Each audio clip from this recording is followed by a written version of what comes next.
evening, sim racing fans. It's the penultimate race before the Ice Super Chase as we head into the Talladega High Banks of the iSuperspeedway.com Racing Series Season 5 campaign keeps on trucking through. We welcome you into the LSRTV booth alongside Andy Kessler and myself, Evan Pasoka, to bring you coverage start to finish through tonight's feature race event format, joined by our executive producer, Laurel Lawson, in the infield production trailer. As of now, the chase grid sits 11 strong. 8 of those drivers guaranteed to be racing for a title, and that number of 11 could go up, it could go down, depending on what we see tonight in our final feature race format on the season, next week in our final endurance event format on the season, and then we head championship racing for the final 5. And Andy, before we go and dish out points and passes into the championship and all that fun stuff, we got to go through the B main. You got to make the show if you want to get on. Yeah, and that's what it's all about. We've seen the B main over the last couple times that we've done this style of racing have some crazy wild finishes, some big wrecks coming to the checkered. It's just been a great racing that these guys have put on, whether it's been at the old circa 2007 Daytona track, the newer Daytona version, or even Talladega earlier in this season. These B mains definitely put on a great show. And the B-mains are always the most exciting, I'd have to say, minus the stakes. But it is pretty big because you got to make the magic number to make the show. And these guys are set to do battle. It is the B-main. It's big track racing, short track style. You got to get in through this LCQ event. 24 laps and 64 miles around the Talladega High Banks. If you want to make it into the A-main, magic number will be 21 plus 1, and with 30 drivers, 8 people going to be going home. The field is set, though, for the 5-minute single car qualifier, so let's take a look at your LSRTV starting grid for the B-main part of tonight's Atlantic Marine Classic. It is going to be a pole position. Justin Anderson's number 77 Ford Fusion will take us across the start-finish line to get everything rolling here in just a couple of moments. A 50.385, fast enough to lock up pole. Mark Jorgensen Jr. talking about some bad luck for the 88 here in some past couple weeks, Andy. He'll be outside pole in second. It'll be Rodney Wofford in third, Stefan Lesentine in fourth, and Jason Altman's in fifth. Yeah, and Rod Flagg, who had a tough truck race just a little bit ago, he's going to start 6th here tonight. Josue Ramirez in the 75 will start 7th. Mitchell Reeves in the 02 will start 8th. 9th goes to Alex Hallinar. And Frank Busilia in that 94 machine will start 10th. 11th position, the number 28 to Shade McEachin. Tony Giratano, the number 2 Wrangler Chevrolet, back in action tonight in P12. 13th spot to Brandon Chuberko, who picked up his 3rd Rod Car Truck Tour win just a couple of minutes ago in the Rod Car Truck Tour event, part 1 of our doubleheader. Starts in 13th in the number 3 on Friday the 13th. Can he go back-to-back to get the night started? Outside of him in 14th, you'll find the 20 map on Tempe, and it'll be Chad Keene rounding out your top 15 drivers. The 98 of Greg Hooks is going to roll off 16th. 17th goes to the 11 of Kelly Dahl. Ron Thompson in the 22 starts 18th. 19th goes to the 09 of William Roberts Jr. And Dan Harrington in the 82 starts 20th.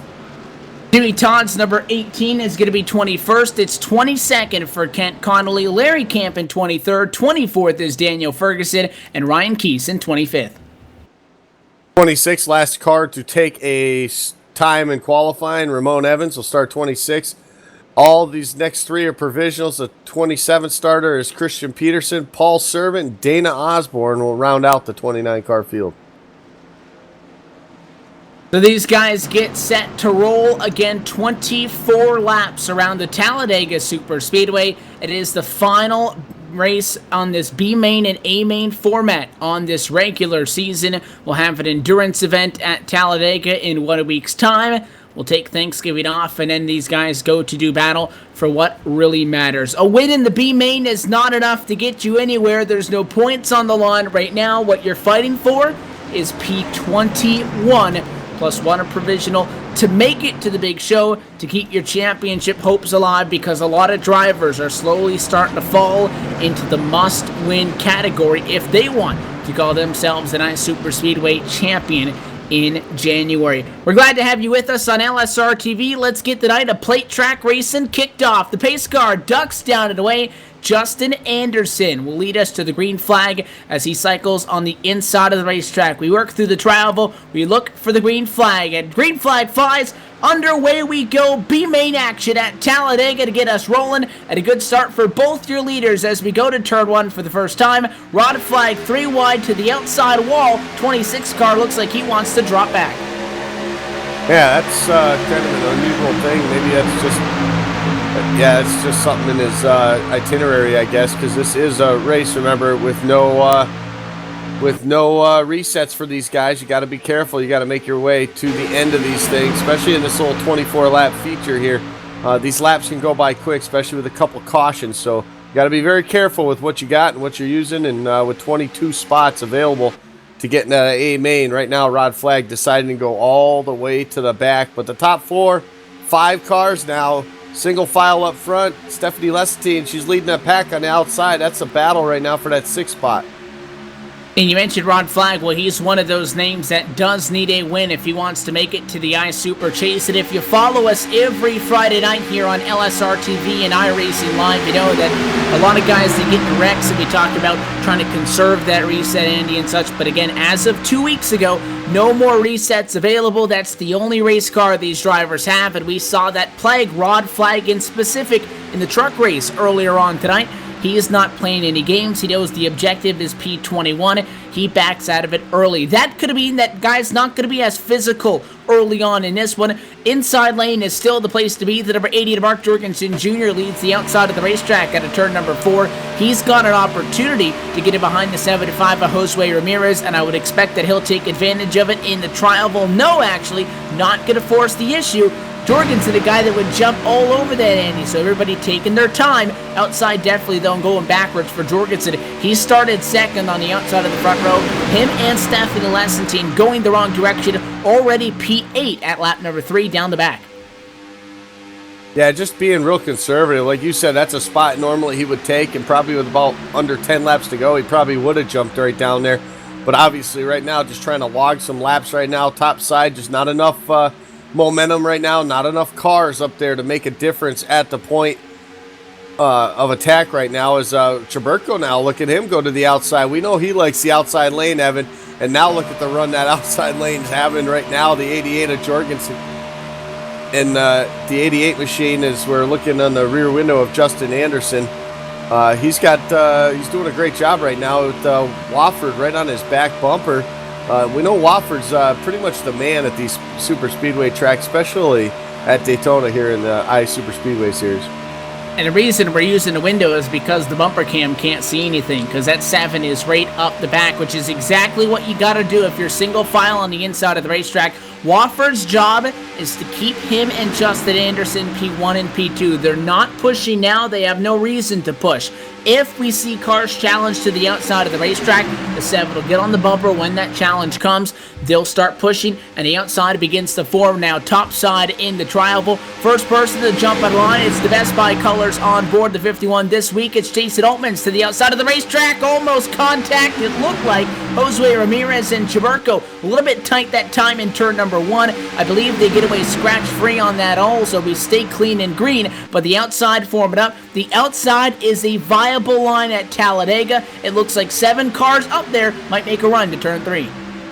Yeah, that's exactly what they need. The only way for the outside lane to make an attack is by having numbers. And right now they got 7 cars up there right now. A little bit spaced out after you get about that 4th row deep there. Stephanie Lesentine, she's a little bit off of that back bumper of the 96 of Chad Keene. So that's going to slow that front pack up just a little bit. But that top 3 on the front pack, Altman's, Chaburko, and the 88 of Jorgensen Jr., those guys are no strangers to running that high side. Especially running it all night long. So I'm not surprised to see them up there, and those 3 should you'll probably see them work together here all night. And it's a drag race down the backstretch. The top 6 cars on track side by side by side. Outside is the 51 machine of Altman's. Question always becomes, if you get clear, do you leave the guy that helped you get there? You see that 7 offer doing exactly what I was talking about earlier, and that is they don't push when there's no challenge, and when there's a challenge, they get on each other's bumper, they try to work together. Again, these drivers are not allowed to get hooked up and push in the tri-oval nor in the corners. It's a big part of the strategizing in these races is that momentum is a pretty much, I think, the sole factor in what makes which lane faster, and a big assistance in that is which lane has the most cars. Outside had the advantage. They began to make passes, Andy. Now that the outside no longer has the advantage and just 5 cars remain up there, it's no surprise that the advantage goes back down to the inside lane. You see Altman start to slide on the top side and bounce back in 3rd spot because there's no help. There's about 1.5 car lengths back, and Chaburko gonna leave him? Thought about it? No, the 3 car sticks up there, but he thought about leaving that 51 up to dry because outside of Chaburko, there's the 88, the 26, the 94, and then that's it. Yeah, and those guys we're on board Chaburko right now as you watch from that Goodrich Plus Chevrolet right now.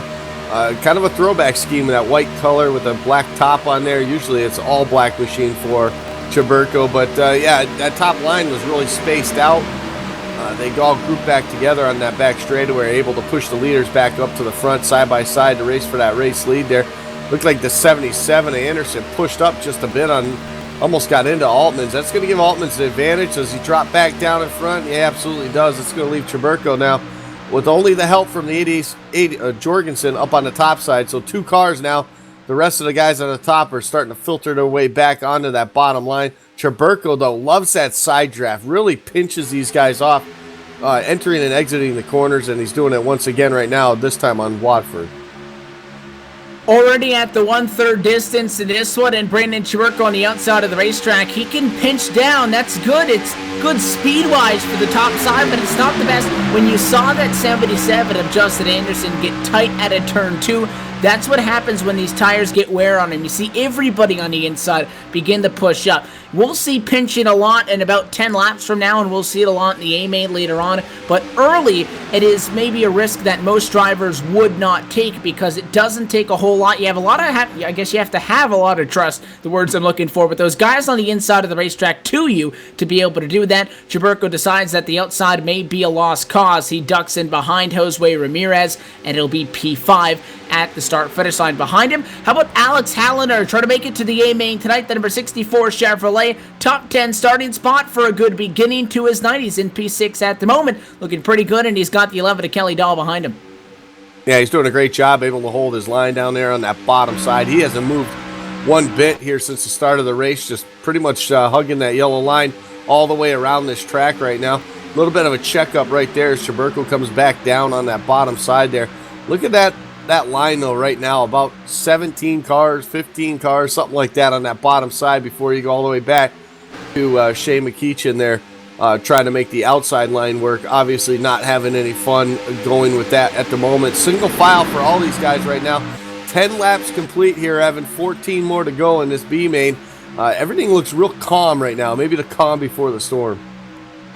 Chaburko, you can tell that he's not content with sitting where he is. He jumped down because it was the smartest move, but he keeps peeking a nose up, peeking a nose up. He's hoping that somebody will go with him. Plus, it doesn't hurt to keep some fresh air coming to the nose of that race car in case you really got to get after it here in the closing laps. The conversation we always have, though, is if you're a Brandon Chaburko, even if you're a William Roberts Jr., big shout out to the 09 right now who's working with Stephanie Lesentine from P19 on the grid to 10th. Behind him, Kent Connolly, 22nd to 11th. Ramon Evans, the 83, 26th to 13th. Ferguson, another driver that's up a lot of spots. A lot of these guys working together are coming way up. Question is, are you happy with 14th? Or do you want to win? Well, everybody wants to get the win, but there's nothing in it for the B-main. There's no bonus points. You need to get to the A-main a lot of the time, Andy. These guys get at each other a little bit too much towards the end of this. Problems, though, for the 11 of Kelly Dahl. We were just talking about how good that Royal Canadian Air Force Chevrolet machine was doing. 17th in qualifying and had moved his way up inside the top 10. But right now, though, he is on the wrong end of the tracks and the freight train's down low, at least outside the top 16, 17, 18. It's going to continue to get worse and worse for the driver of the 11. He may fall all the way outside the cut line. Yeah, we just saw that happen, too, with a little bit further up in the pack with the 64 of Alex Hallinar. He was running in that top 6. I think he was in 6th place at the time. Going out of turn number 2 that last time by, he actually pushed up the track a bit. That's going to open up the bottom lane. The whole rest of the field just went right underneath him, and now he's fallen to the back also, just like the 11 did. Now Chaburko up there all by himself, and went up there to go to try to make something happen. Just nobody wanted to go up there with him, and now he's getting threatened now to get pushed all the way back to the end of the field. The problem with him, though, if he sees a little bit of an opening, you know that 3 car is going to jam it in there right there. Yep. Right in front of the 0-9. I kind of had a feeling that was going to happen right there, and sure enough, if there's enough room for that 3 to fit in there, he's going to do it. But he still keeps sticking out. He's not giving up on it. Problems for your pole sitter now. It's Justin Anderson who gets kicked out topside, and it looks like Chaburko actually wants to go up there and work with the 77. You might not make that outside lane on purpose, but you need somebody to go with you, and it looks like for Justin Anderson, Chaburko's taking the gamble with stepping out to work with that 77. 2 cars, though, is not going to do it. They need more assistance. This lead pack right now goes all the way back to P20, 1.6 seconds of single file racing for the most part outside of the 77 and the 3. That's where Kelly Dahl is. So the number 11 Chevrolet, he's still good. 21st final spot in is Ryan Keese in no man's land. 3 seconds behind that lead pack, 6 seconds back. 22nd on back is everybody else. Paul Servant, Dana Osborne, Giratano, Hooks, Flag, and everybody. So they're dropping back to stay out of the melee, but if there's no caution, they just take themselves out of the race. Yeah, and that's if they're not locked into the A-main already. Some of those guys might already, don't have the standings right in front of me right now where they finished last week, but yeah, some of those guys, they might just want to be out of the picture just because they're already locked in and they don't want to ruin somebody else's race, but they might as well be out here for. Oh, we got right there to 96. It looks like he got squeezed up there. A little checkup by the 088 of Kent Connolly, and the 96 of Chad Keene had to make an evasive move there, Evan, to the outside, and now he's going to fall like a rock. So a little bit of checkup in front of him, and he had nowhere to go. It would have been a huge wreck if he was to stay there, because he would have got into Kent Connolly right there. So aggressive move right there to jump out to the outside. It's going to cost him in track position, but he's still got plenty of time to get back up there. We talked about these cars on a little bit of an unstable setup, getting tight at a turn 2. Well, apparently into turn number 3 that time, almost losing the handle on it, was Chad Keene. He falls back. Look at this, though. It's still Chaburko on the outside of the racetrack. Even Justin Anderson, who had help from Chaburko, said that the outside wasn't worth it. He's stuck in line to P5 on the inside, but that's 7th on track. Why? Well, the 80 to Mark Jorgensen Jr. has gone topside, so it's Jorgensen and Chaburko. 2 cars versus the world on the inside of the racetrack, trying to get up there. Brandon Chaburko has a win. He's into the chase at this point. The 88 machine, however, a different story. Jorgensen not locked in with just 2 races to go, and you can tell that he wants to get a win in the B main, get his night going on the right direction if he wants to make it for a championship fight. Yeah, absolutely, and I think the only reason those 2 guys are able to, if anyone can make that high side work with only 2 cars, that's definitely the 2 guys that could do it with the side draft, and that's exactly what they were able to do, is how they were pinching those guys through the corners there, getting that side draft. That's how they were able to stay basically in that top 5 on the outside all by themselves. So obviously those guys know how to run these restrictor plate races. They do a great job at it. Guys like Mark Jorgensen, though, you talk about him not being locked in the chase. Reason being, bad luck. He's just had that kind of season. Nothing can go his way. Caught up in messes, whether he's in the front, middle of the pack, in the back. Just always seems to have a magnet for someone else's problems. So definitely somebody here as we close into the chase looking for a fantastic run, a good evening, a solid evening, and hopefully getting himself in victory lane.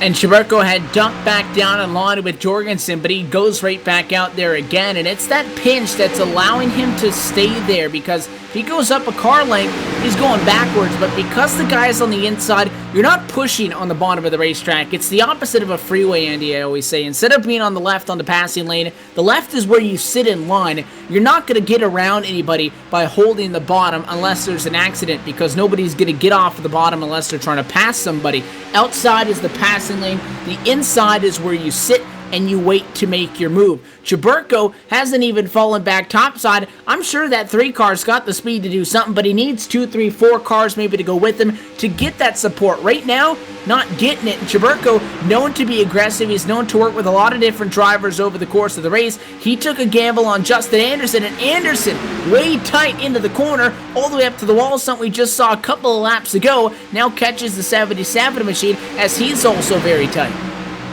Yeah, now that problem with that is now he's got nowhere to jump in line here, and he's going to fall back, way back now as he started on the pole here tonight, running 7th. Right now, currently on that outside, he's in that 10th spot. He's got a little bit of a gap right there in front of Mitchell Reeves. He's able to jump down in front of him, so good piece of spotting right there for a spotter to let him know he had some room on that inside to get back in line. As you can see these guys come off the corner there, Evan, it's kind of amazing. It's almost like they're trying to dodge a cone there. They come off the corner and they go up into that second lane, and then you see them all come back down to that yellow line. So tires are wearing out on these guys. They're coming down the line now. They're going to have 4 laps to go in this thing, and you should start seeing that outside lane start to take an effect. Oh, and a big bobble out of the corner. The 75, Josue Ramirez, down to the apron after he pushed up. Chaburko came down a little bit. That's the risk of that side draft that we were talking about. Ramirez drops 2 spots initially, and then he loses a lot of speed down the front straightaway. He'll fall back behind at least P11 as Justin Anderson tries to put the move on him for that number 11 spot back at a turn number 2. Does that open the door up for the outside? 4 laps to go. The inside got scrambled, but no, Jorgensen, he left Chaburko. Now he's back with him, but that killed the outside's momentum. That was kind of a weird thing right there, and it looked like they had a great run going down the back straightaway. Then he ducks down to the bottom and leaves him out there by himself. Almost not what I expected right there. He's able to get back up on the outside now. He's going to hook bumpers with him now. The top 4, though, they're going to be double file now, 2 by 2. It's single file from Stephanie Lesentine on back. That's the 5th spot all the way back there. She's had a very quiet race, really just sticking it down on the bottom there. But now she finds herself, I think, in a catbird seat if something happens with these guys up in front of her right now. The 09 of William Roberts right now, a fantastic job he's done so far in this B-Main 2, Evan, just minding his own business, running that bottom line. He hasn't done anything aggressive, and now look at him here in the front battling for a win.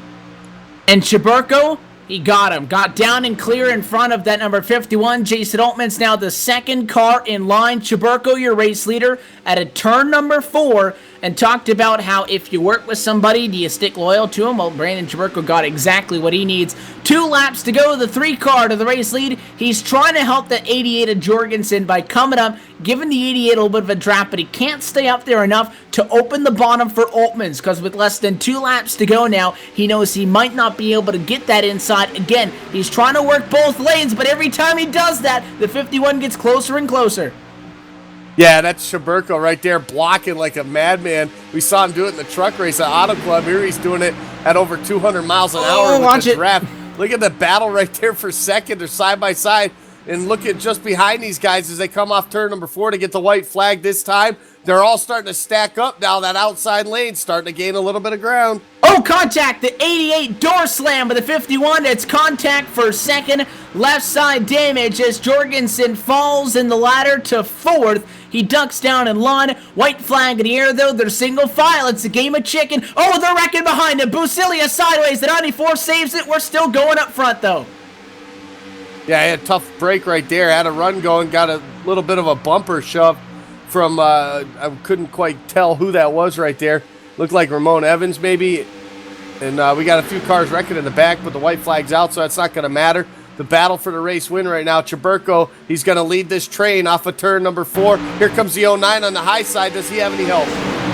88 goes up there with him. Chaburko blocks the middle lane. Does anybody have enough of a run? The Triable gives a little bit more distance. They're 3 wide for 3rd. Altman's to the bottom. Top side, not enough. Put it in the bank. Checkered flag. Brandon Chaburko wins B-Main at Talladega from 13th on the grid to the checkered flag.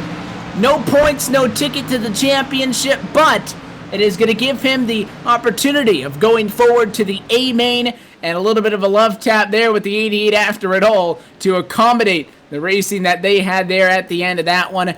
Altman's comes home in second. He thought about going to the apron there, Andy, but I think he remembered that was against the rules and it wasn't worth the gamble in the B-Main. He wanted to get through, so he tried the high side. That didn't work. They were 3 wide, though, for 4th at the stripe. I believe it was the 88 who got the advantage. Lesentine P5 and Roberts top side in 6th. The big question is the transfer spot. Well, we talked about 2 drivers that got in the wall. Frank Wasilia was one of them. He comes home in 13th. Mitchell Reeves was that other driver that I was whispering to you there down the backstretch. He comes home in 20th. Dana Osborne is the final driver to get in, P21. He's safe. He doesn't have to worry about provisionals. Yeah, and they're trying to figure out right now, race control is anyway, trying to figure out who is the extra provisional.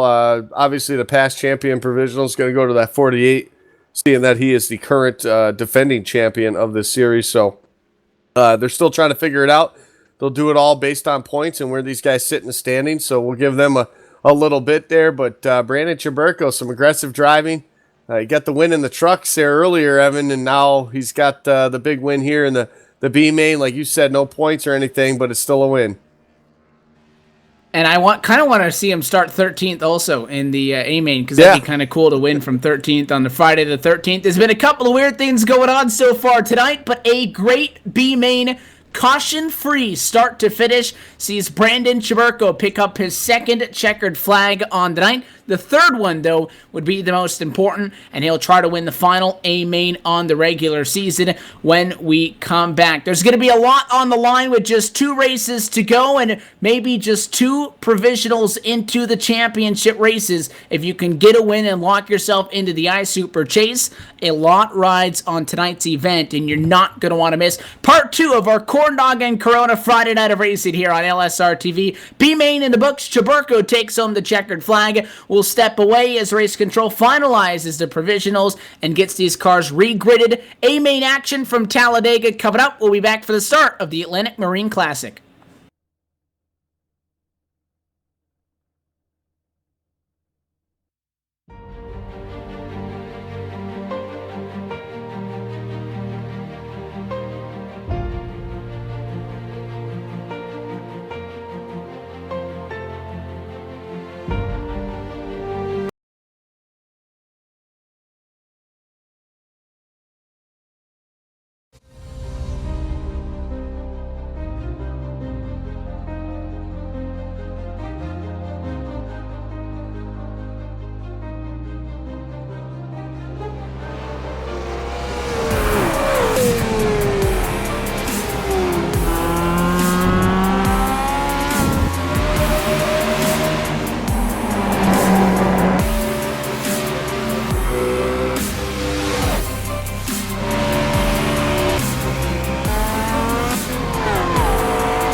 On the outside, contact made. 56 slides it at a 4.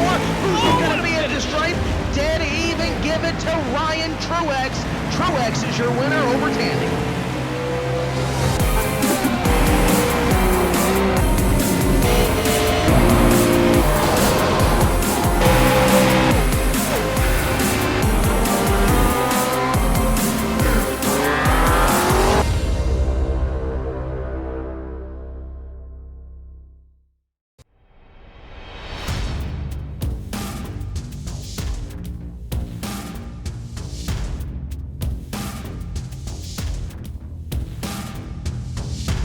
Monza is a very historic track. It's been around since the 20s, and it's gone through several permutations since then.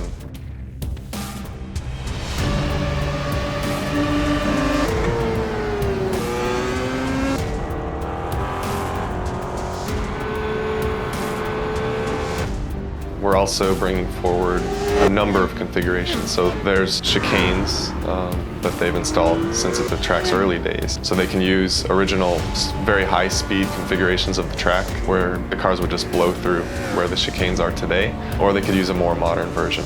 So it's a pretty cool, compelling track.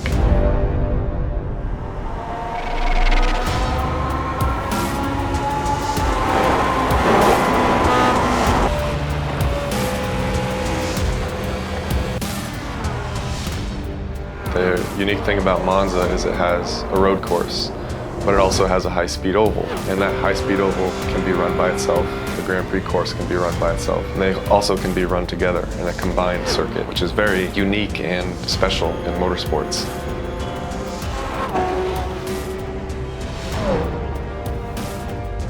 This was one of the more challenging projects that we've undertaken. It was essentially building 2 tracks in one. It took a lot of time and a lot of care was put into it, but we're really happy about the end result, and we think that people have a lot of fun driving it.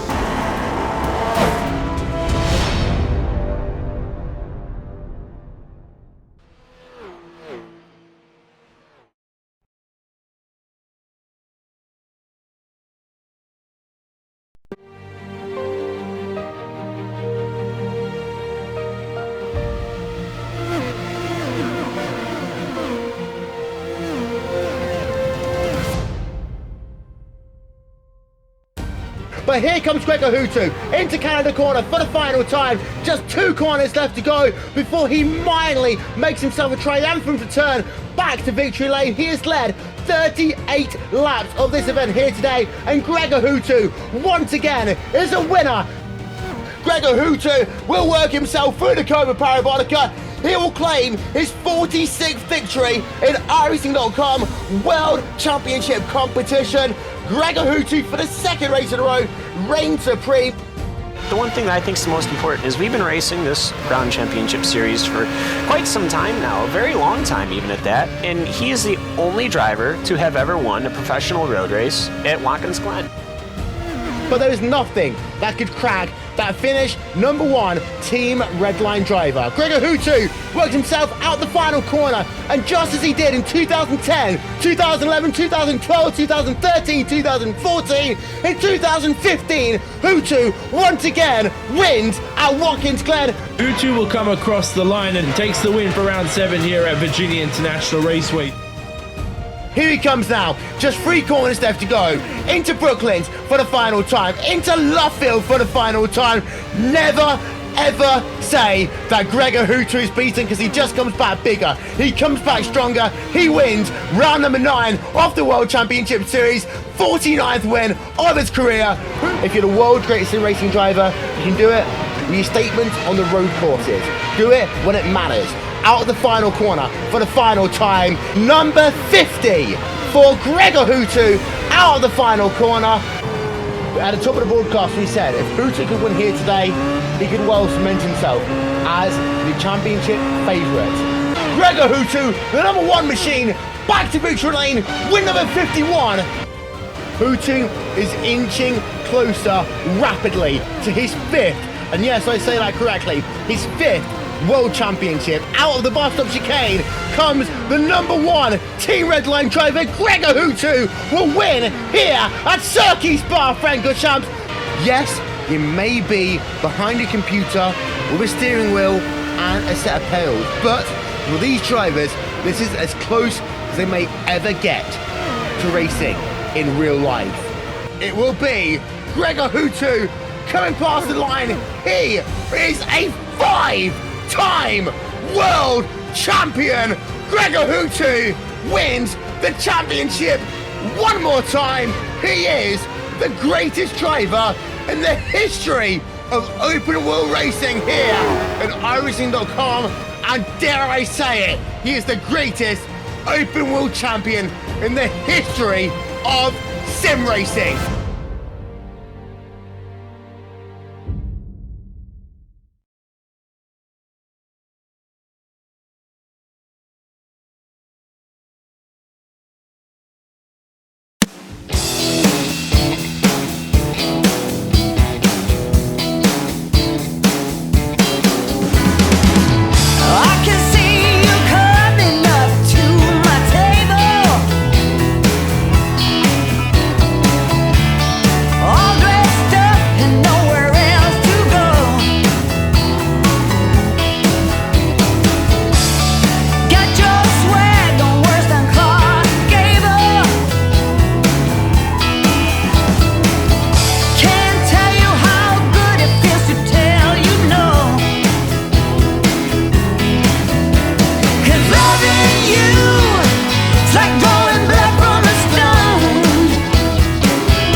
Back live for the virtual Talladega Super Speedway. The B main has come to a close. The field for the A main is set. And we get set to do battle for the second to last time before the I Super Chase heads underway. One major storyline out of that B main, Andy, is that Rod Flag is not going to be racing in tonight's A main. He needs a win to fight for a championship, and it's going to be do or die next week because he doesn't make the cut. Yeah, he decided to fall back to the back, probably assuming there was going to be some cautions during that B main. Unfortunately, there weren't, and he found himself some 6 seconds back from the leader there, about halfway through that run. And for him, it was just not enough time for him to get hooked up with some cars, get back up to the front. So Rod Flag, he's in a tough position now. He wants to battle for this championship. He's got a lot of work to do come next week. We'll set the chase grid and the starting lineup in just a moment. The Atlantic Marine Classic just about a minute away from getting underway as we get set to head for the 5-minute qualifying session. So the B main no longer sets the grid for the A main. It was a while ago, Andy, that we would have our finishers that don't have to do the B main. The Dash for Cash would set 1 through 10. The B main would set 11 on back. That incentive no longer there for the B main. Everybody's got an equal shot now at battling for the pole position in this one. They'll have 5 minutes and 1 lap to do it. But let's talk about what is on the line. If you're new to the iSuperspeedway.com racing series, much like we see in a NASCAR Sprint Cup series, there is a chase to win the championship. Well, right now, we're working around 12 of 13 on our regular season. And the chase qualifications changed a couple of weeks ago. In order to fight for a title, you need to either win or be in the top 5 in overall points without a win. Those are the only 2 ways you get in. So you take a look at the points right now. If you're top 5 in points without a win, you get a bye. So Chris Passini, Corey Henry, and Matt Quick. Those are the 3 names from those top 5 in points that will join race winners Rodney Wofford, Josh Ball, Frank Busilia, Seth the Merchant, Shane McEachin, Brandon Chiverko, Christian Peterson, and Jason Oatmans in the chase. That's 11 drivers at the moment, Indy. We could go all the way up to 13. We could drop down to 8. It all depends. Anybody outside of Josh Hanner, who is 12 points outside of the top 5, realistically, they need a win if they want to be able to be in the side Super Chase. And because of the iSuper Chase, because of how crazy that is, anybody who gets in it, I think it's safe to say, could win the title. So you think we've seen some crazy finishes so far? Buckle up for tonight. Absolutely. When you come to any of these plate tracks, I don't care if you start dead last in 43rd position, a little bit of track position, some smart driving, and you can find yourself up in the front leading this thing when it matters the most. So when you're talking about a chase race that consists of all plate tracks, you got easily could win this thing in one, it easily could get a win. I wouldn't say easily because you got a lot of cars to get around and they all want to win. But I'm saying is that you definitely have everybody in the field has a chance to win the race.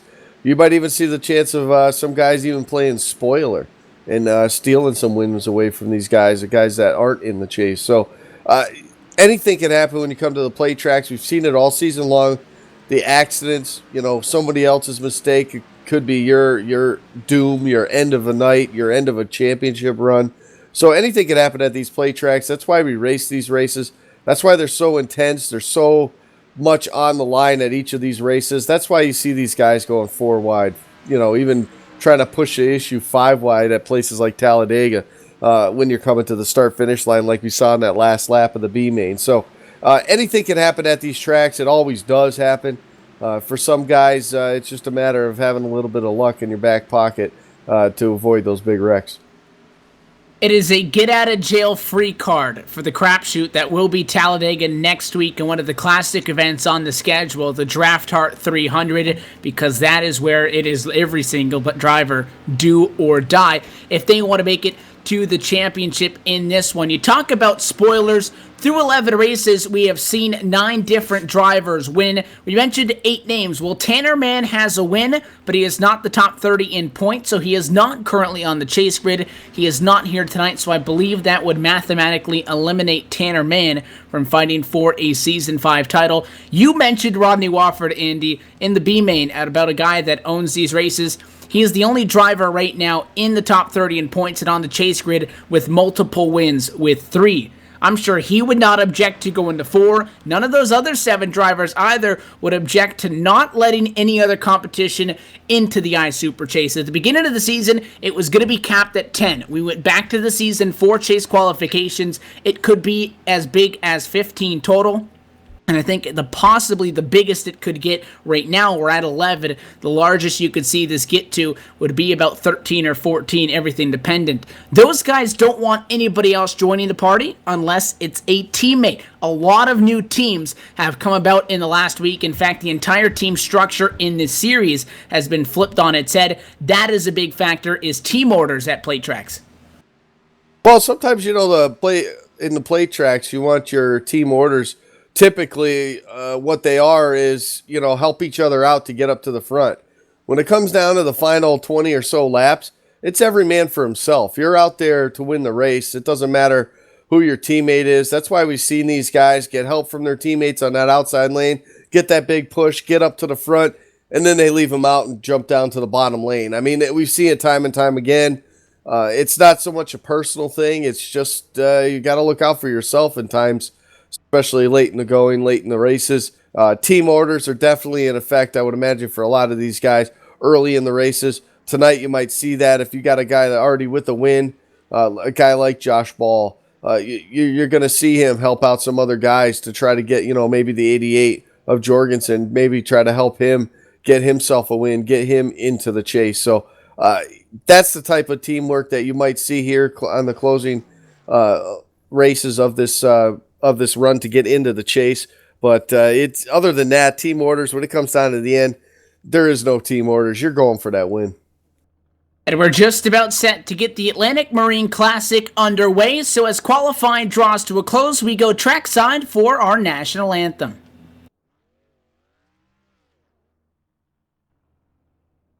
Oh, say, can you see by the dawn's early light what so proudly we hailed at the twilight's last gleaming, whose broad stripes and bright stars through the perilous fight o'er the ramparts we watched were so gallantly streaming, and the rocket's red glare, the bombs bursting in air, gave proof through the night that our flag was still there. Oh, say does that star-spangled banner yet wave o'er the land of the free and the home of the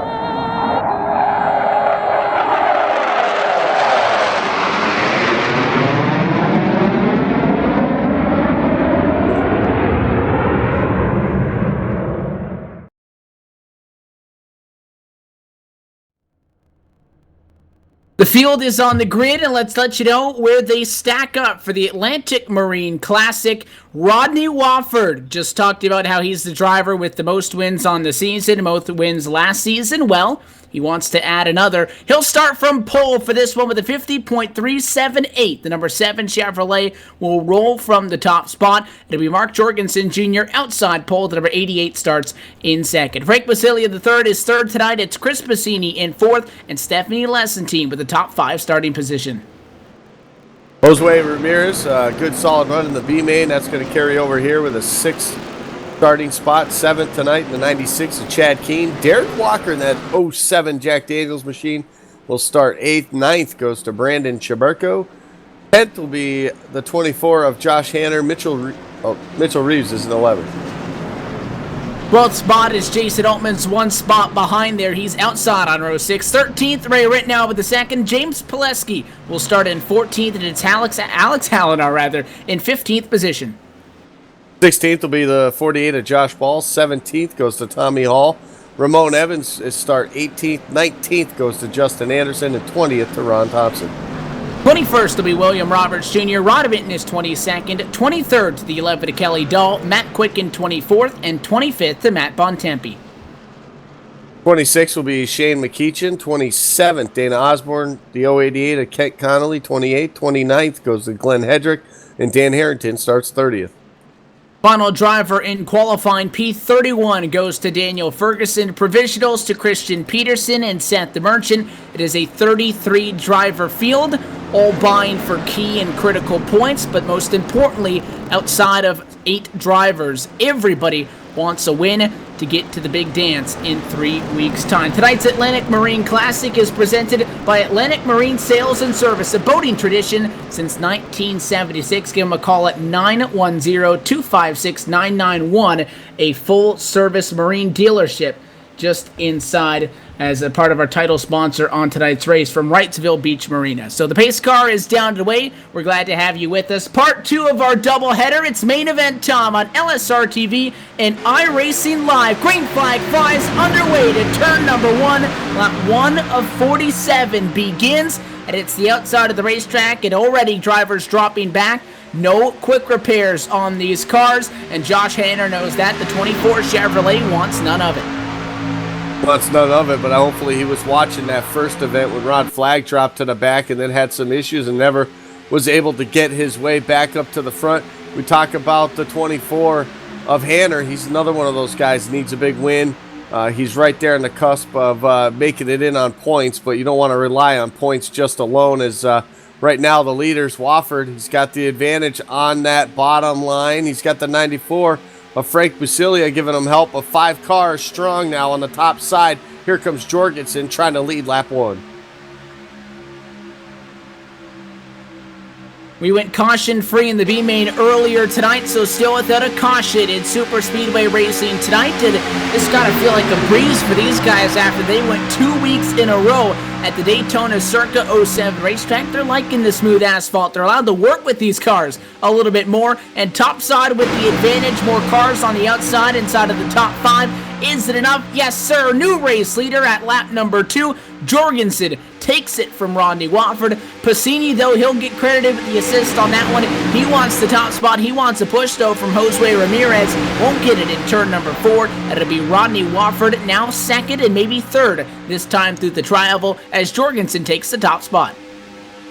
Yeah, we talked about that top side actually having a lot of help up there. It's all starting to thin out right now as it's just Jose Ramirez and the one of Chris Passini on that high side. Chaburko's up there, but he's some 3 car lengths back right now. He's going to actually drop down to the bottom there, found an opening.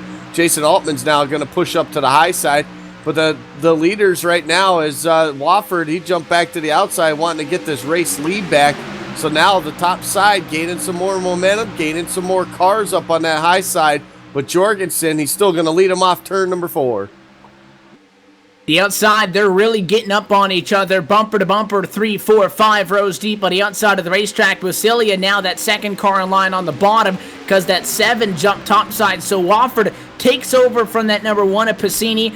Passini might be stuck like this for a while tonight. A lot of the time you'll see that guy that's second in line in the front. He pushes somebody clear. He thinks it's his turn. He drops back a little bit. Once he gets momentum, somebody else jumps up in front of him. Wofford now clear for the top spot, but it looks like he sticks up there, and he's bringing company with him. Enough to drag the 1 car through. Not enough for Josue Ramirez, but Wofford takes the race lead back just as quickly as he lost it. Back now on lap number 4. He goes to P1, Passini to second, and Ramirez, the first driver left out to dry topside, he drops all the way back with little to no support. Yeah, there's absolutely no support right now. Ramirez now on that high side, just going to drop like a rock. It's almost like he's standing still with that draft, working its way down on that bottom side right now. He's going to squeeze right in front of that 96 machine of Chad Keene. Just enough room. He jumps in front of him right there. He's going to follow in line now with Chaburko. Little trouble behind these guys. Big wreck on the back straightaway off of turn number 4. Caution flag will fly at lap number 5 as big problems at turn number 2. Caution is out, and it's James Pileski who slides to a halt. The number 93 machine may be done early for the evening. That Chevrolet is all torn up, but as the caution flag comes out, we'll take a look at the LSRTV replay. This all starts on the inside of the racetrack. The number 4 Tommy Hall, it looks like, is on the bottom, and outside, it's tough to tell who initiates the contact there. It looks like the 4 slides up, I mean just a hair, but it's at the same time we talked about pinching, Andy, and the concerns with that. Thompson either trying to get behind him or trying to pinch, gets into the right rear, and then it's the 93 who gets turned up the hill, and when the 22 can't turn, he gets taken out. The caution flag is out. The 83 is involved, Ramon Evans. A 3-car accident for the first yellow flag tonight, and that's after 5 laps. Those guys already getting tight.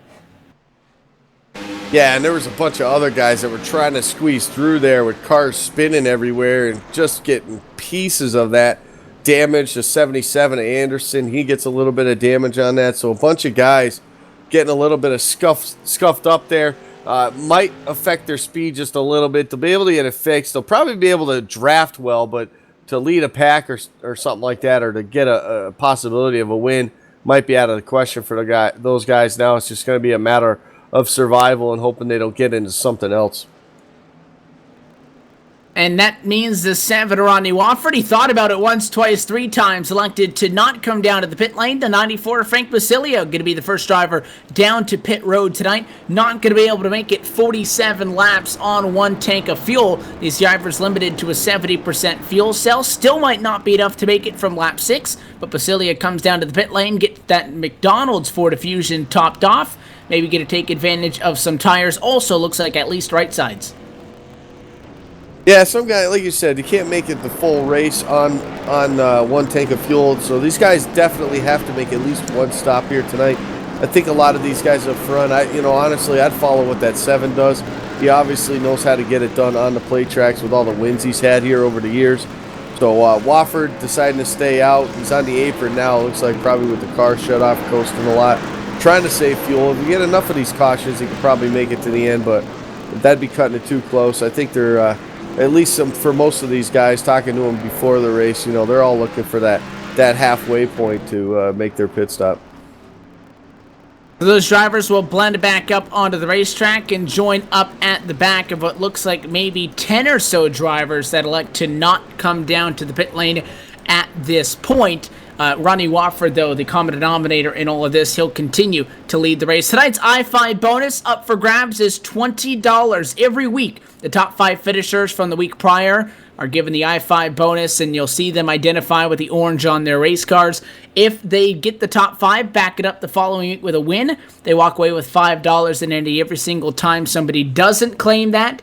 $5 gets tacked on to the next week. I'm pretty sure the all-time record was $65, and Brandon Chiburko got that tonight. $20 if Derek Walker, Corey Henry, Seth the Merchant, Rod Minton, or James Pileski win. That's on top of the possibility of possibly making the chase, on top of the guarantee that if you win, you get a trophy. Not a bad deal if you get a good night out of it. Yeah, that's what's pretty cool about this league, and that's why they have such a huge car count week in and week out, season after season. Number one, they put on great racing. You got some of the best in the business as far as plate track racing to go. But then at the same time, you gotta look at stuff like that. To actually win a trophy for every race. We're not talking just a championship trophy. We're talking about every single race. So the opportunity to do that definitely puts a lot more on there, and a lot more for these guys, especially on a sim. You don't get too many leagues that do that. So it's definitely a good league to look into if you're looking for a league. If you're watching this right now on iRacing Live, it's definitely something to look into and get signed up, because we're rolling in on the chase. It's not going to be too much longer, and they're going to be looking to recruit and get ready for the next season. The season moving along very quickly now, and with that, once the season comes to a close, things continue to move right along very quickly. Ronnie Wofford, his goal is to become a champion in this series and to join Frank Basilio, Brandon Chiburko, Rod Flagg, and Josh Ball as series champions. Wofford was the runner-up in the Season 4 championship and has been by far and large the best driver so far into season number 5. Nobody has become a 2-time champion yet, though, in this series. Now 5 seasons in, Rod Flagg, Chiburko, and Basilio would like to be one of the drivers to do so, and it is all 3 of those but Flagg that right now are locked into the iSuper Chase at this time. So the lights are back off for the pace car, so we're getting set to go back at it. Wofford going to lead us back. He's on the inside of the front row. Pace car going to duck down. Still plenty of drivers out there. 31 on the lead lap all the way through back to Brandon Chaburko, who's got a long way to go after starting inside the top 10, Andy, but falling early. Yeah, he fell early. He's going to have his work cut out for him, but that's why we race at these tracks. You got plenty of time to do it, plenty of speed in the cars, lots of drafting help out there, and he'll be able to get it done. The pace car is off, and we pace through the tri-oval. We await to hit the restart zone. American Ethanol, green flag back in the air. First restart on the night, and it's Wofford. Clear advantage on the inside of the racetrack as we head back down to turn number 1. Question is, does the inside bail out, or do they stay strong?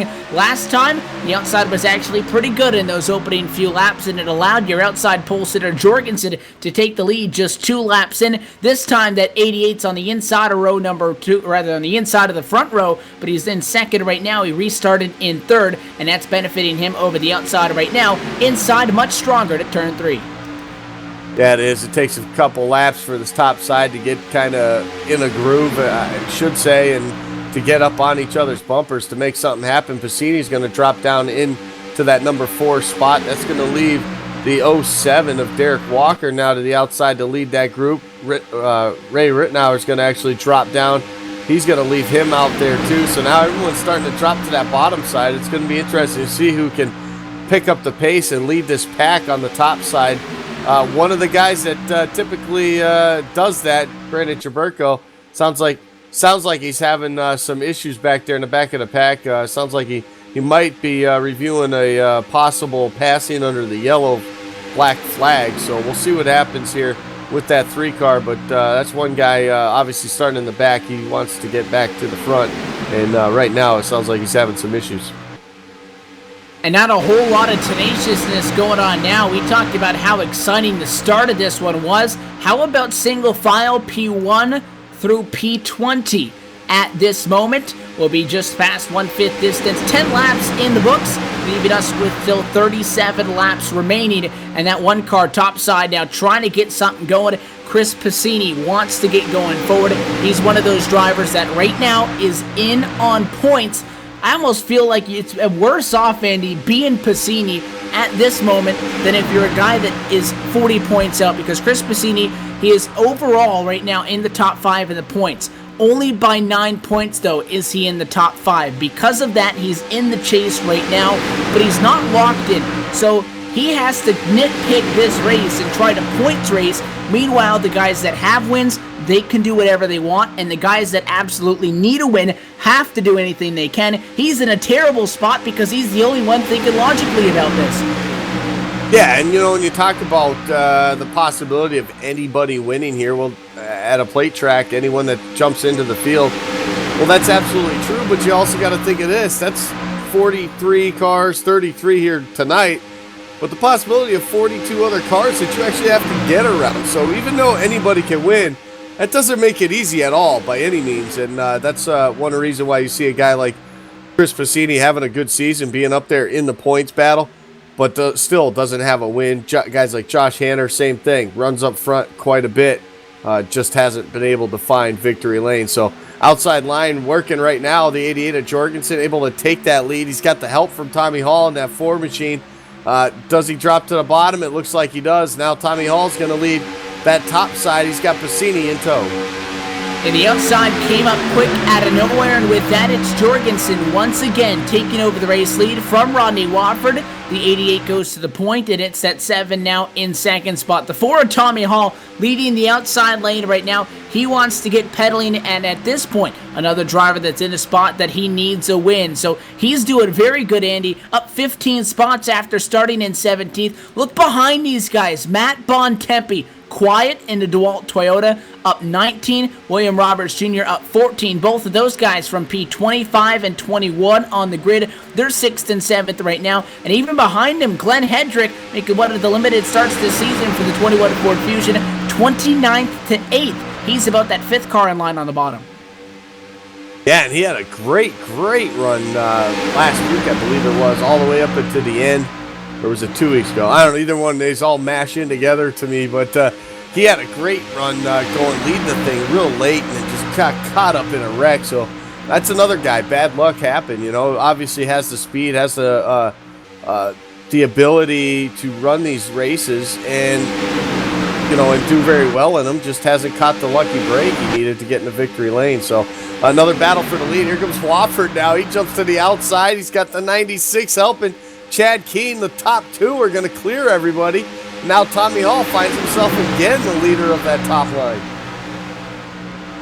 And Hall wants to get something brewing. He got up there very quickly, and he needs to take advantage of the situation. It has been all Wofford and Jorgensen swamping it out every couple of laps, and now Jorgensen back in third. He's got the 96 of Chad Keene separating himself from Wofford as they go right now. Outside, though, they've lost their strength in numbers. Only 4 drivers up there right now that are together. 6 and 7 are going to come if that 07 gets up here. So once Derek Walker, Frank Basilia, you got Jason Oatmans, it looks like the 42 machine topside is Seth the Merchant, the 8 of Dana Osborne, you got the 71 Christian Peterson. So there's a lot of help up top, but they need to get there. It comes in waves. That outside, it's all about momentum. Okay, we talk about how because you can't push in the corner, when you get a run, you need to use that run to your advantage and absolutely pounce on it. These guys are grouping up. You see those guys on the top side, the spacing, it's not as much. The outside's never going to be as close as the inside around the clock, but when they get tight and they get the run, they have to go for it, and I'm not surprised that, well, the 88's back out in front of the 4 again. Tommy Hall's stuck in the push E position right now as he only is pushing guys in front of him. Yeah, and you look at that high side right now and you count the cars, it's probably pretty even to the bottom side right now. Top groove, a lot of guys trying to make their move and get up to try to make it up into this top 10 to even have a possibility to get a win. Here comes Jorgensen, though, on the outside. Huge run down the front straightaway. It's not going to be enough, though. Wofford and Chad Keene, they're going to be able to hold them off there at the stripe this time by. But that top side's got a lot of cars there right now, and a lot of guys looking to make it work, wanting to make it work, get themselves up in the battle for contention for this win here tonight. All those guys, you look at all those names, all those car numbers, they're all guys hungry for a win. Look at that 09 machine now of William Roberts, started 21st. He's right there, third in line on that bottom side. He's put himself in a good spot. And I'd call it a unique situation that Mark Jorgensen Jr. at this stint in the season is not currently one of your chase drivers. You see the 88 up there and you're thinking he's playing spoiler. No, he is fighting for his life just like most of the cars around him. And a lot of the smaller names are actually having great runs right now. William Roberts Jr. up there, Glenn Hedrick, Tommy Hall, Chris Bassini has had a very good car all night. We talked about that 4. He's been doing exceptionally well. Some of the guys from the back, though, they continue to creep forward. Josh Ball starting to get into the picture. Kelly Dahl back from 23rd. He's getting up here with a lot of these guys also. But it's a constant game of chess, cat and mouse, if you will. But it's only been the 88 and the 7 so far. So even when times are as desperate as they are, it's pretty hard to bet against those guys that have the experience. The veterans, through all the chaos, lead the inside and the outside lane, and they've been 2 of the only drivers to lead so far. Yeah, and you know what that is? It's called experience at these tracks. Knowing, they talk about how Dale Sr. used to be able to see the air around the cars at the speedways. That's what made him so good at that. And I still haven't figured out how you can see air, Evan, but supposedly he could see air. And you know what?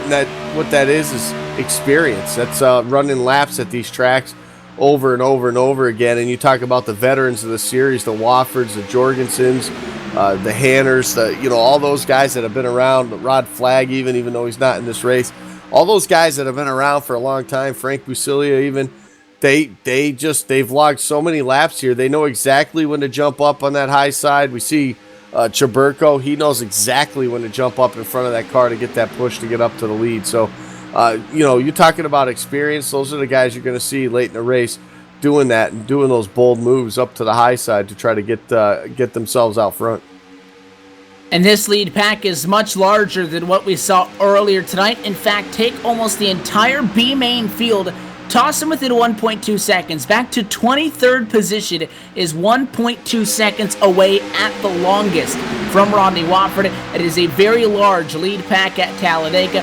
Always presents the possibility for the big one. We've talked about handling conditions being tough on these cars. This A main just about twice as long as the B main earlier, and once we got to the end of the B main, these cars were really starting to get tight. You got fuel getting used up in these cars, a lot more cars and a lot more laps.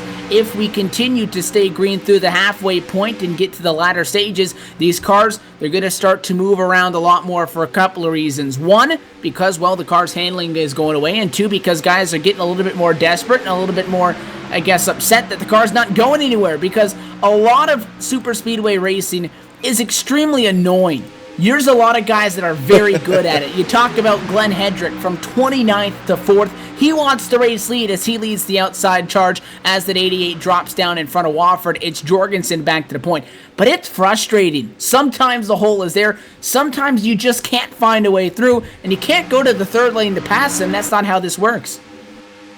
No, it's not how it works, and that is what's frustrating. You know, the guys that are even in the middle part of this, the 09, the 75 of Jose Ramirez, they're pretty much at the mercy of the guys in front of them. A guy like William Roberts, all you can do is pretty much ride that bottom side and just, you know, try to stay on the bumper of the car in front of him. In this case, it's the 96 of Chad Keene. And the more he can do that, the less that there is a guy going to drop in front of him. And then as these guys push up to the top side and he can get around them, that's another spot for him. So it's just a matter of being patient. You got to have so much patience to run these races and to be good at it and to be good at plate racing. I mean, this is, you know, how much fun these are to be in when you're that close to these other cars for as long as they are at the speeds that these guys are. I'll tell you, I love racing these races, but for some reason, forget about it. When it comes down to making the right move or being in the right lane, I have no idea when I'm in one of these cars. Some of the best speedway drivers on the sim continue to do battle. Just one caution flag just about halfway through. And here comes Glenn Hedrick. He's got a push from the 4. Not going to get it, though. Rodney Wofford, he knows how to win races. He also knows how to protect position. Just look how far ahead the 88 and the 7 are for the 96 of Chad Keene. Those guys saw the run coming. They got hooked up, and they said that they were not going to let those guys topside get around him. They pushed back. Now it's starting to get a little bit fun, though. We got a lot of guys pushing, a lot of guys losing patience, and Glenn Hedrick's going to complete it 29th to 1st at the halfway point for Glenn Hedrick. Yeah, that's going to leave the bridesmaid again on that high side, Tommy Hall. How many times have we seen that? About 3 or 4 times. But now here comes his big run, it looks like, as the one of Piscini was able to get a decent run off of turn number 2. He's going to get right on that bumper, give him a huge push going into turn number 3. It's Tommy Hall's turn now to drop down to the lead. And finally, that 4 gonna get the job done. He's been pushing in that second spot, topside all night. Glenn Hedrick's triumph is short-lived. There's the pit stops, though. Jorgensen, we talked about these guys not going to be able to make it 47 laps on fuel. Jorgensen pits, but he is not really with a whole lot of company. It looks like Stephanie Lessentine down, Matt Bontempi, and Josh Hanner. That's a very small pack of cars. That is, and man, that came out of nowhere right there, Evan. Did not expect that. Especially right there in the middle of all this mayhem of the front. I think he thought he had more help coming because he came down and talking with the radio over some of his teammates, maybe a little bit of a miscommunication. He's still got 3 other cars with him. You can't pit by yourself, but I think he would have liked more than 4 cars. Yeah, probably, but I think if we talk about the realigning of the teams like we talked about earlier in the race, I think actually one of his new teammates is actually that 43 car, so there could have been some communication. She was running more towards the middle back part of this field, so that might have been something, obviously, team-wise they were talking about there for those two, but we'll have to see how things shake up. Obviously, you want more cars, the more the better, but honestly, Evan, I think for 2 or 3 cars to be able to hook up on each other's bumpers to make it happen and gain some speed, I think that's probably about the safe number here. Nobody else from this main pack of cars dives down that time. Again, we talked about, I think it was 10 drivers that had stayed out. They still need to come down to the pit lane. Those other guys, 41 laps. It's close. I'm still not positive that you're good. Here comes Chris Piscini, the one machine, going to give up the top spot. He goes in too hot. He'll take out the pit road cone. That's going to be a penalty. That might be his race. Yeah, that's going to be trouble right there. Wofford, he's coming out. That's what should have happened to Chaburko earlier. Yeah. However, he slowed it down. I don't know how. I don't think the one machine not quite as lucky. I'm curious to see if he's going to get penalized for it. I would imagine so. Yeah, the replay's going up right now.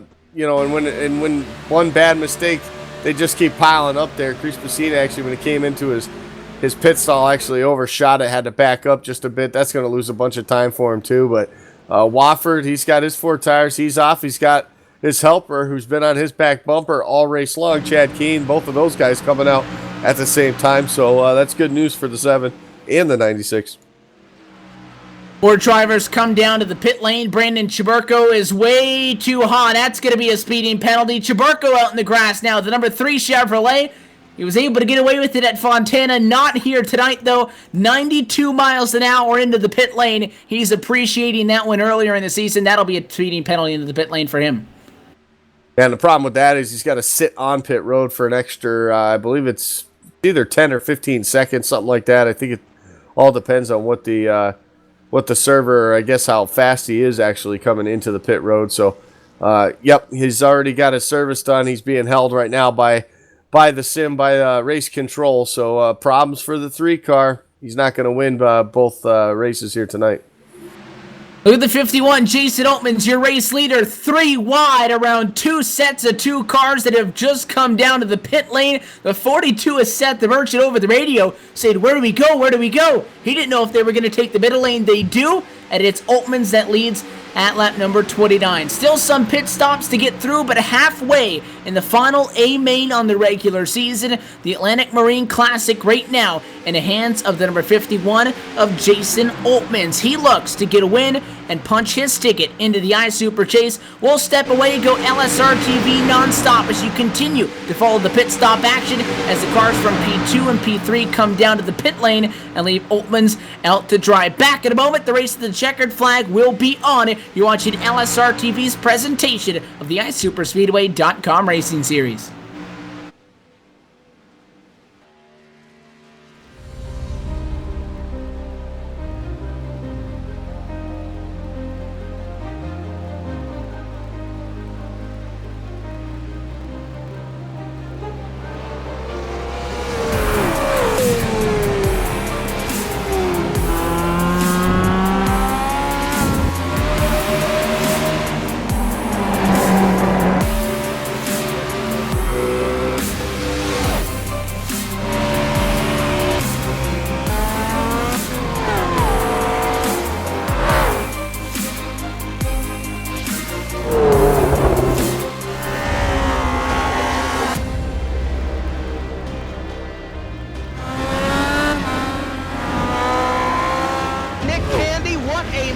Truex in the outside, contact made. 56 slides it at a 4.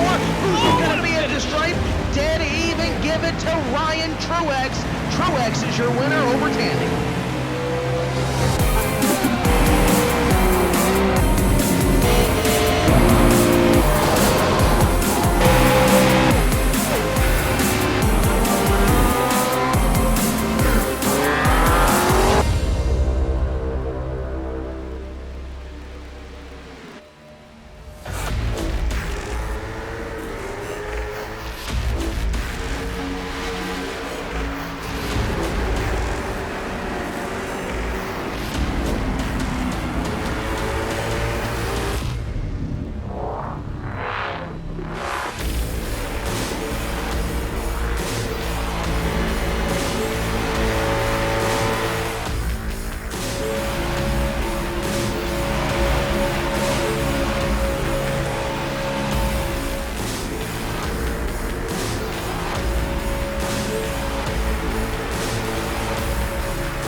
Monza is a very historic track. It's been around since the 20s, and it's gone through several permutations since then.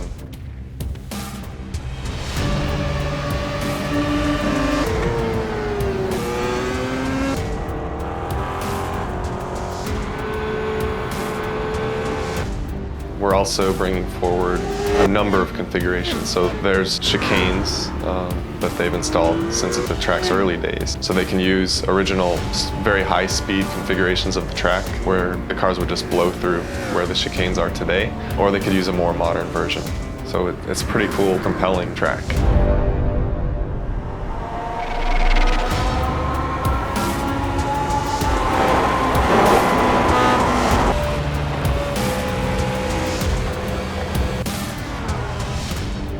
The unique thing about Monza is it has a road course, but it also has a high-speed oval. And that high-speed oval can be run by itself. The Grand Prix course can be run by itself. And they also can be run together in a combined circuit, which is very unique and special in motorsports.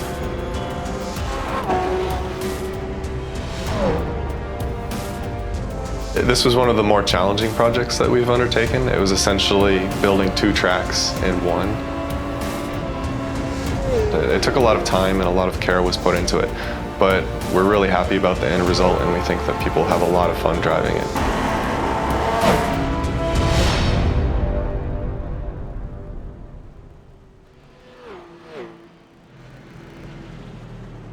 Back live at Talladega and at a slowed pace for this Atlantic Marine Classic. It is a caution flag at lap 31.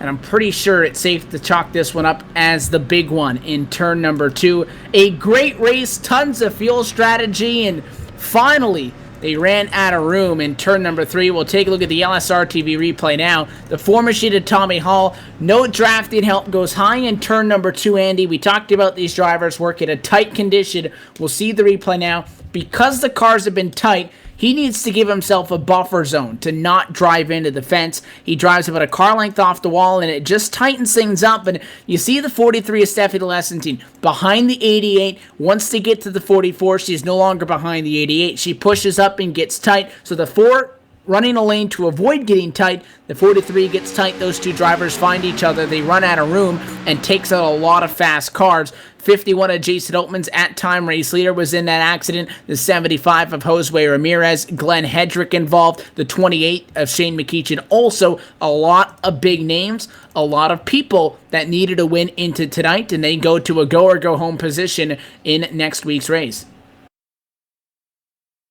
Yeah, and another problem in there, I don't know if you mentioned him there, Evan, but the 51, Jason Altmans, who was actually leading in that middle of that pack there because he hadn't been down pit road yet, he was involved in that also too. So, man, that took out a lot of big names that were looking for a win here tonight in crunch time, and just a racing mistake at a big plate track, just not enough room. They ran out of room, and eventually they're going to touch, and when they do, that's what happens. Lots of carnage, lots of sheet metal, lots of broken hearts, if you want to say that. And I like to consider myself a realist as opposed to a pessimist, but here come the caution flags, maybe, because we're with inside of 15 laps to go, and with so much in the balance, I can bet you that these guys are done hanging around. Let's take a look at your LSRTV full field rundown at this point to reset the field for you, let you know where everybody will stack up for one of the final restarts on the evening with just about 10 laps to go when we finally get this one back underway. So Josh Ball is your race leader. The number 48 machine is good. He's got a win. He will be in the iSuper Chase in an attempt to defend his Season 4 championship. Christian Peterson behind in second has a win. He's locked into the chase. Sat the Merchant in third has a win. He's locked into the chase. So does Rodney Wofford in fourth. P5 is where it gets fun. Mark Jorgensen Jr. needing a win. He's followed by Chad Keane, Daniel Ferguson, Mitchell Reeves, Matt Quick, and Frank Basilia. Everybody but that 94 to round out your top 10 that I just mentioned all need wins if they want to be able to fight for that title. And right now, 11th is Alex Hallinar. Justin Anderson is 12th. Dana Osborne 13th. 14th is Josh Hanner. Another guy needing a win here. Kelly Dahl is 15th. 16th goes to Rod Mitten. 17th was Kent Connolly. Ray Rittenor was 18th. 19th was Dan Harrington. And 20th is Derek Walker. 21st is Matt Bontempi. William Roberts Jr. in 22nd is Brandon Chiverko, 23rd. 24th to Chris Bassini. And 25th is Ron Thompson. back with some damage for the 22. Josue Ramirez got pretty junked in that one. He's still on the lead lap, but in 26th spot. 27th is Glenn Hendrick. Jason Altmans is in 28th, and the last driver at this point on the lead lap. Shane McEachin is 29th, and then 30th is Tommy Hall. Multiple laps down and out of the race, Stephanie Lesentine, James Pileski, and Ramon Evans through 33rd. Do encourage you to go to AtlanticMarineSales.com. Check out Atlantic Marine Sales, title sponsor on tonight's Atlantic Marine Classic, home of the Carolinas' largest Grady White's boats dealer from our humble beginnings in 1976 as a small dealership in Plaza East. Now Lumina Commons, we have grown to a full-site, full-service marine dealership. Atlantic Marine, a boating tradition since 1976. They have a location in Wrightsville Beach, North Carolina, as well as a new boat showroom in Wilmington, North Carolina. Again, you can visit them online at AtlanticMarineSales.com or give them a call at 910-256-9911. So, 10 laps to go, give or take. Lights off at a pace car. Andy, magic number says 11 laps to go. That leaves us room for 2 more cautions plus a restart at the end. Do we use those up?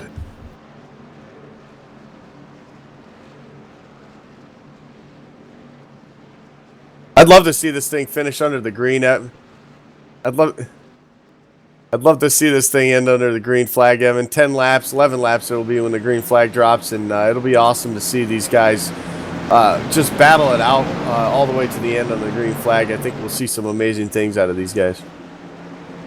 Well, buckle up, because if you thought you've seen exciting so far this season, when all the chips are on the table, who is able to rise to the occasion? The American Childhood Cancer Organization Ford Mustang GT pace car going to get out of the way. It's probably a smart idea. Josh Ball's Lowe's Chevrolet going to lead us to the green flag. We pace through the tri-oval, still 28 cars strong. Who is going to win the inaugural Atlantic Marine Classic? Green flag flies, back and away we go. 11 laps remain at Talladega, and they pack them into turns 1 and 2. 2 wide abreast through the entire field as we get these guys back up to speed. Yeah, and I think this is pretty much what you're going to see the rest of the race. I don't think you'll see them all drop to the bottom side like we did early on right now. Top side's got a lot of momentum, a lot of cars up there right now. So does the bottom side, but the bottom right now, currently, with the 48 of Josh Ball leading this thing, he's got Seth the Merchant on his back bumper, and they're leading their way back into turn number 3.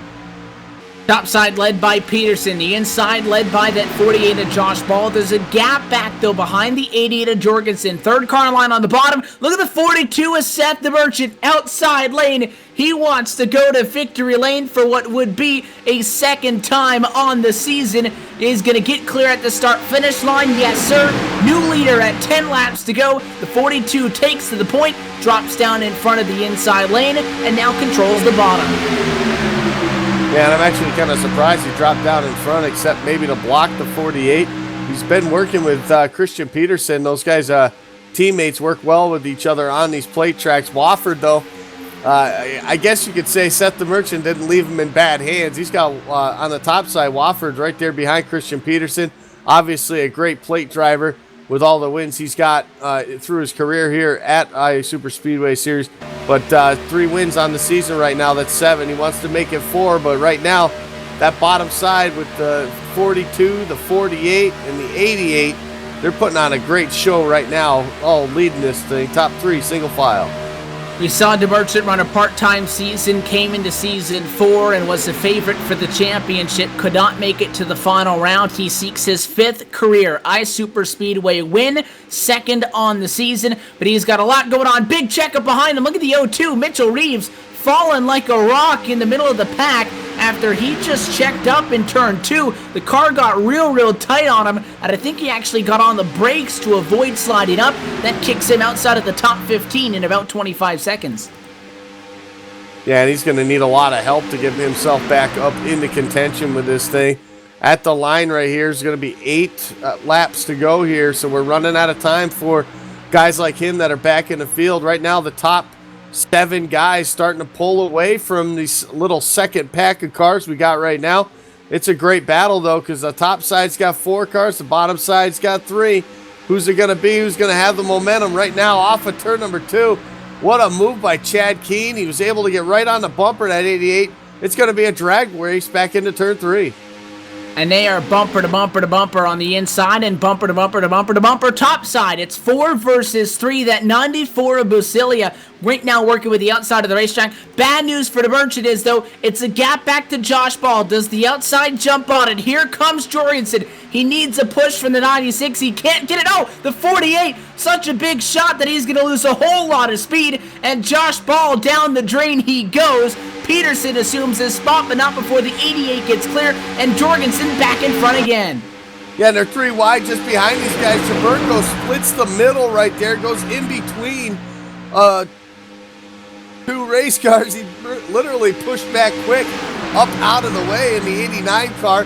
Able to get around Josh Ball. That moves him back up into contention now for this win. Chaburko, who's back in the back of the pack about, I don't know, about 28th spot or something like that, about maybe 15, 20 laps ago. Now he finds himself with an opportunity to win this thing. Now the moves to the high side. Here goes Seth the Merchant. Big push from the 71 of Peterson and the 7 of Wofford. They're going to clear Jorgensen down the front straightaway. Now the question is, do both of them drop down or do they stay on the high side? They're going to drop right in front of the 88. That's going to leave Wofford all by himself on the outside. Wofford with 11 old-time wins wants to add to his resume this season. He's back in the picture, but he's got a truck back in line. It looks like he'll find salvage behind Chaburko, and Chaburko slows on the inside to block that lane, and Josh Ball's going to fill at the 7, not finding any friends on the inside of the racetrack.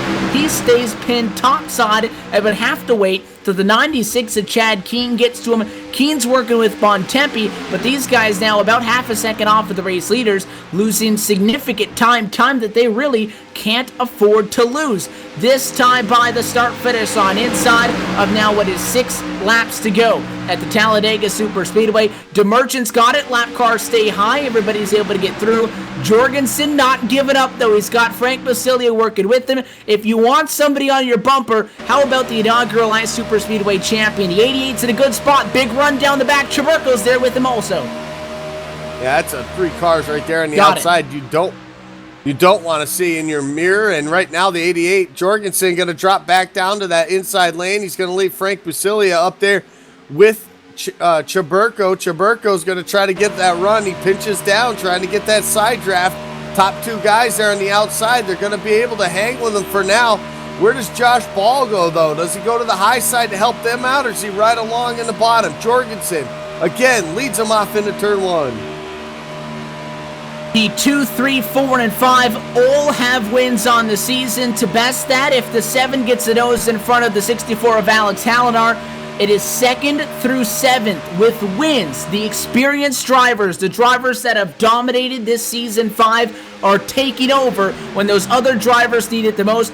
All of them but Mark Jorgensen Jr. at the point now that the caution flag would end this race. The 88 knows that the next 7 go contact. They save it. Peterson went up the hill after contact with Basilia, and I was sure that was going to be an accident. Chaburko's saying over there, he doesn't know how they didn't junk it. Somehow we're green at 3 laps to go. Jorgensen knows that those 7 guys behind him, they don't need a win. He does. That's going to be a very wide number 88 Chevrolet.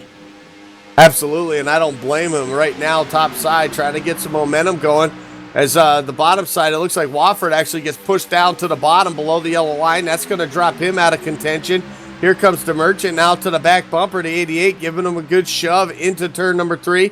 That's going to give that bottom side the advantage currently over Frank Basilia and Brandon Chaburko on the outside. Christian Peterson looking on from below. Here they go to the top side. Jorgensen's going to go. He crossed it over.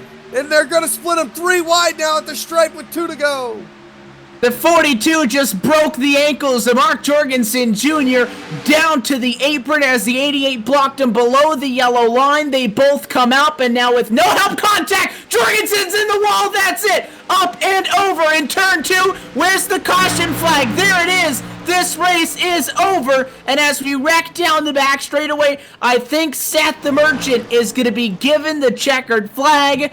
He drag races it out with the 71 of Christian Peterson, but Seth the Merchant will win at Talladega, pick up his 2nd win on the season, and his 5th career win all time to tie Shane McEachin and Mark Jorgensen Jr. for 4th on the all-time wins list. He'll have to make 1 lap under caution to do so, but for Mark Jorgensen Jr., from hero to zero, just like that, so close to buying his way to the iSuper Chase, and, well, they didn't cut him much of a break there through the travel, Andy. 3 wide as he tried the block, and that was his mistake. He left the bottom open. DeMerchant took it, and then a little bit of net code sent him in for it. Yeah, I mean, listen, as the leader, you're in a tough spot. You got to go up and block. You got to try to take the momentum off that high side, but at the same time, that bottom side's going to get a run as soon as you move up high, and that's exactly what happened. And I think Mark was just doing everything he possibly could to try to come home with this thing, knowing the laps are winding down. But, we could be armchair quarterback, Monday morning quarterback, whatever you want to call it here, and say he should have stayed on the bottom. But, man, unless you're in that car and you know what's going on, it's tough to make that call. But it just when you thought the luck maybe have swung, especially on Friday the 13th, just when you thought it might have changed, it didn't for the 88, and again, he's on his lid. And it sent Busilia upside down at the time of the caution. Seth DeMerchant in front. Busilia is the actual cause of the caution. That initial accident didn't do it. But for Seth DeMerchant, checkered flag flies. The win at Talladega. 2nd on the season. 5th all-time. He ties for 4th on the all-times wins list with Jorgensen and McEachin. And you talk about spoiler, Andy. That means that there is no additional spot opened into the iSuper Chase. The number stays at 11 as of now. Yeah, and a lot of those guys that are in that chase right there, they're probably happy that's one less car they have to deal with, and that just makes it that much tighter and that much more interesting when we come to the chase. One more week to decide it. We could get another first-time winner, so anything can happen, and man, what a race. What a finish here to this one. 1, 2, 4, 5, all with wins on the season. How about a great run for Alex Hallinar, though? The number 64, a P3 tonight in a spot that if he can win next week, he'll fight in the iSuper Chase. Tonight, a big step for the Gatorade Chevrolet. Look forward to talking with him, Peterson, and DeMerchant, because post-race coming up from Talladega in just a moment. We'll step away and be right back at it for the LSRTV post-race show from the Atlantic Marine Classic. Seth DeMerchant burns it down. He's your winner this evening.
Did you know the lion's sense of vision is so powerful, it actually enables nearby creatures to see better?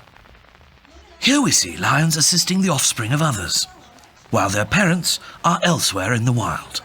Brilliant, isn't it? Making the wild kingdom look much better indeed. Do good, be a lion.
We're back here live at Talladega Super Speedway, back from a fantastic finish here tonight. Seth the Merchant picking up the big win here at Talladega. We're going to take it trackside here and see if we can talk to our top three finishers here tonight. Of course, Seth the Merchant coming home with the win. We'll get in touch with him in victory lane. His team celebrating getting this thing done here tonight. Christian Peterson and, of course, Alex Halen are finishing third here tonight. A great run for that 64 machine.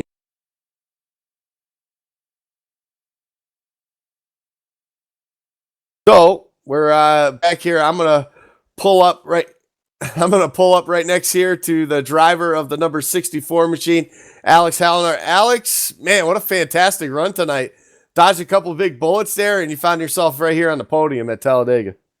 Yeah, that was a rush tonight. Like, at the end, I have no clue how I got up there. At the end, something started clicking through my mind. I just was able to find the right lanes. Just the bottom lane at times would just fall off. Sometimes the top lane would fall off. And eventually I was there running about P6 there, going to Triville for the final time. And then that incident happened up there with Jorgensen, and I was third. So it's not a win. I really wish it was a win, but I'll take it. Well, listen, I mean, the tough thing to do with these plate tracks, listen, anybody that comes in here, if you're a decent driver on the sim, you have an opportunity to win at a plate track.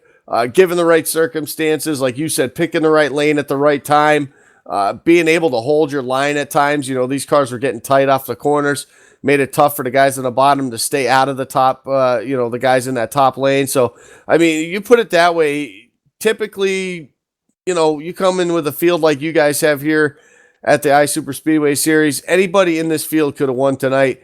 But to get that done, you had to pass 32 other cars, 32 other guys that have an opportunity to win and have a really good chance to win this thing. So, I mean, to come home with a top three finish like you did, that's still got to be almost like a win, especially the way the season's gone for you. I mean, my season's kind of gone like Gatorade. At the beginning, it's, just purified urine. It's not anything too special, but as the season kind of went on, I got that top 5 earlier at Talladega, and now it's becoming the Gatorade that there is today, where, it's a juice product that everyone buys. So, and that's kind of what this race was kind of like, the cool blue Gatorade flavor. Well, there you go. I've never heard that analogy, but I'll take it. I like it. Moving on, obviously, a big win would have put you into... qualified you for the chase. Obviously, we got one more week to do it. It's right here again at Talladega, except it's the long race. It's one of those endurance races that we see every other week here. Going into that, having the momentum like you did here tonight, you got to feel pretty confident, even though the race is going to be about 4 times as long as this one here tonight. The confidence builder of doing the right moves, getting the right lanes, it's got to help you going into next week. Well, the momentum definitely helps, but I would have loved to get the win this week and just not have to worry about it next week. I mean, to me, at this point of the chase, at this point of the regular season, if I finish third, I'm definitely not going to be able to points my way in. I'm just know that I didn't get that win at the end. That's what I kind of needed at this point of the season. Well, knowing you had a fast enough car to possibly get the win here tonight, that means you got it going on for next week also. I wish you the best of luck. First, though, sponsor shout-outs. Who do you want to thank for getting this third-place finish here tonight? Again, I'd like to thank my dad for paying for my subscription. I want to thank the league for putting it out there. And I just like to thank just everyone in the league that's kind of been helping me out. I've had a few guys here that's kind of been getting, talking to here and there. By the way, shout out to me. I am still looking for a charter, so if y'all want a third place driver, well, here's one that's open for next season. There you go. Not a bad way to promote yourself right there. Hopefully we can talk to you in victory lane next week with getting yourself a bid for the chase. 10-4, hopefully I'll be talking to you. It's been a lot overdue since the last time I said that, so hopefully this time it will only be 1 week. Well, there you have it. Third place finisher here tonight, Alex Halenar in the 64. I'm just going to slide right over here, and I got second place finisher right next to me, the 71 of Christian Peterson. Man, I'll tell you, you looked real good there, pushing that 42. You guys worked well together all race. Started in the back, 33rd and 32nd, respectively. You guys were able, obviously, to drive your way up to the front of the field when it mattered the most. And then you come out with a second-place finish right behind Seth. That's got to be pretty exciting going on to when knowing that the chase is coming in a couple weeks. Yeah, for sure. I think it would have been the same result last week if I didn't have my little hiccup on pit road, but it was good to bring it home. P2, Seth got the win. Obviously, the last half of the race, the last 10 laps, they were crazy. It was back and forth with the 88, 48. I mean, we had no idea who was going to win. Seth pulled a crazy move to get the lead, and they ended up getting together behind us and bringing out a yellow with like 2 to go or something. But all in all, it was an awesome race. We started way back in the pack, but we stayed out of trouble early, got to the front when we needed to, and pulled it off. That seemed to have been our strategy kind of recently, so we might need to switch it up. Everybody's kind of seemed to figure it out. We got to surprise somebody with something else. Try something different, maybe start 1-2 and just lead the whole thing. Yeah, why not? Why not give it a shot? I mean, we've been trying to do it from the back, and it's been working, so we'll try to, I don't know, switch it up. Well, knowing that you're locked into the chase, that makes next week all that much more fun. You talk about last week they took away the reset. Did it help the racing? I'm not sure, but it definitely calmed things down, I guess, if you want to say, at the beginning parts of the races. It seemed like you guys, the field for the most part kind of picked the line, kind of rode. You didn't see much going on, but like you said, that last 10 laps, I mean, that's what it's all about. That's what makes the plate track so exciting. And when you got a field like this of 30 some odd cars, all with a legitimate chance to win this thing, that makes the competition pretty stout. And when it comes to the end, everybody's going to be giving it their all. Yeah, everybody was giving it their all, for sure. I think it was lap 44 or something. Me and Frank and I got together off 4, and he was just pinching me off the corner, and I got tight. Because we pitted right before the yellow came out under green. I was only able to take 2 tires, and then everybody came back down ahead of us, got 4. Yeah, it gave us good track position, but still, I think tires, it still paid off a lot. The setup was tighter than usual. It was kind of hard to do stuff early on, but once the tires wore out, it seemed everybody had to kind of lift a little bit, drive to their own pace, and it made things. Well, definitely made things interesting in the home stretch of this. Next week, obviously, a long endurance race, 300 miles here at Talladega. Obviously, strategy comes into play there, more like a fuel strategy. When to pit. Obviously, you got to pit with some help with some teammates to get back up in there. But you got to be pretty excited the way you guys have been working over the last few weeks with Seth. That next week will just be another race for you guys to get up there and challenge for the win. Yeah, 300 miles, 150 laps.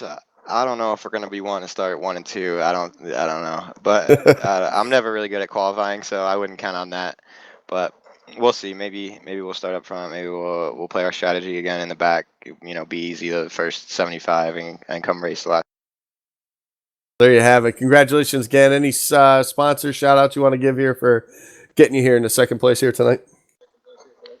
Just got to thank you guys up in the booth, Evan, Andy, everybody at LSRTV, Rod, everybody at iSuperspeedway, Rod Car, everybody at the league putting this stuff on. 6-man, everybody at 6-man. Paul Kashiba, he's look out for him in the Pro Series. He's been having some good runs, getting kind of screwed over in the end, but Phoenix was a good run. So yeah, just everybody at 6-man. Well, there you have it. Giving a little Pro Series shout out to the driver Paul Kashiba. He did have a good race there on Tuesday. Well, congratulations again, Seth, on your second place finish here tonight. But I believe Evan is down at Victory Lane getting soaked once again here tonight. It is his second win on the season, and tonight he acts as spoiler. Seth the Merchant, your winner at the Talladega Super Speedway, and we were double and triple checking really with race control to make sure there was a review whether the 42 went below the yellow line. Seth, you're good to go. So you picked up the checkered flag, you get the trophy, and you're now tied for 4th all-time on the all-time wins list. But it's your second win on the season, and you took away a ticket to the championship from poor Mark Jorgensen Jr. Talk us through that move there through the tri-oval. Yeah, I saw a run coming to our outside, so I was going to try to pull up with Frank. And I think Mark didn't realize that Frank went 3 wide on me, and he came up to block me. He left just enough gap so I could shoot to the bottom, and he came down blocked. I had to go under the yellow just for a second, and got loose, saved it. But yeah, luckily Rod didn't penalize me. I was kind of worried about that after the finish. Kept asking him, good to go though. So it's your second win on the season. What was this race like for you? Because, we just had Andy down there talking with Christian, who started 32nd. You started 33rd. So you guys go from the back to the front and are able to get the job done. With no quick fixes available in this race, did that make your job of getting through the field a little bit harder because maybe you took it a little bit easier, or other guys were a little bit more patient, so it was a longer single file line maybe? I mean, what was it like out there?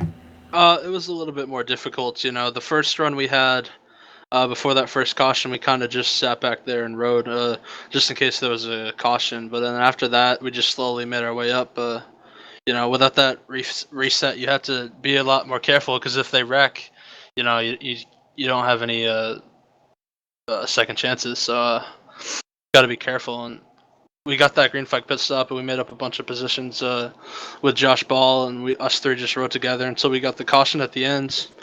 And me and Christian just worked together all race and got the lead and just hang on.